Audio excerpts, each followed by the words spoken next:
No better feeling than delivering exactly what you have been asking for. And you've been asking for an affordable, high-power PoE++ switch for quite some time now. So here it is, the first of its kind, the CRS320.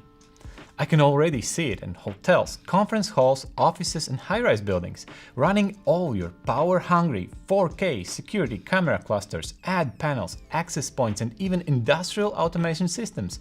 That's the beauty of PoE++, right? But first, let's start with the basic specs. Inside this powerhouse is one of our most trusted Marvell switch chips, the same one you might recognize from our ISP bestseller, the NetPower 16P. Phenomenal performance for the price. You'll be using VLAN filtering like it's nothing, and you can even do hardware offloaded layer 3 routing. The port density is pretty good on its own, but PoE out is the real kicker here. So Ethernet 1 to 8 is your regular gigabit Ethernet with PoE out with the 802.3 AFAT standard. Now Ethernet ports 9 to 16, that's what you came for, right? The high power PoE++ or 802.3 BT standard. Last time I checked, it turned out that this CRS might be your best bang for the buck per PoE++ port on the market. But what good is an all-rounder switch with no uplink? That's why we've added 4 SFP+ ports for 10 gigabit fiber connectivity. Here's the craziest part. These PoE++ ports can output up to 90 watts of power. We've seen a couple of unusual use cases, for example a security camera that comes with a built-in heating element for colder climates. Or individual PoE-powered light fixtures for conference rooms, so that every light can be monitored and managed by the network administrator. As if they don't have enough work already, am I right?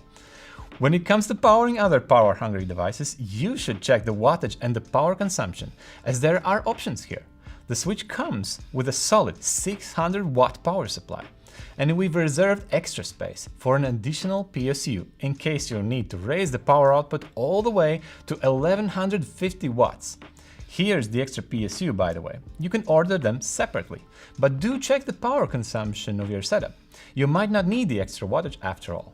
Looking ahead, you can expect more PoE++ products. I would definitely recommend this type of PoE to power a wide range of demanding third-party devices. The new PoE++ is compatible with the latest MikroTiks, such as the CRS504, 510 and FTC11.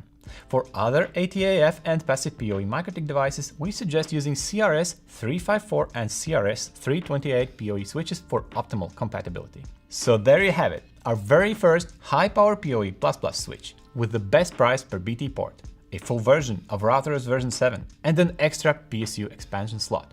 This is your opportunity to make cable management easier, cleaner, and smarter.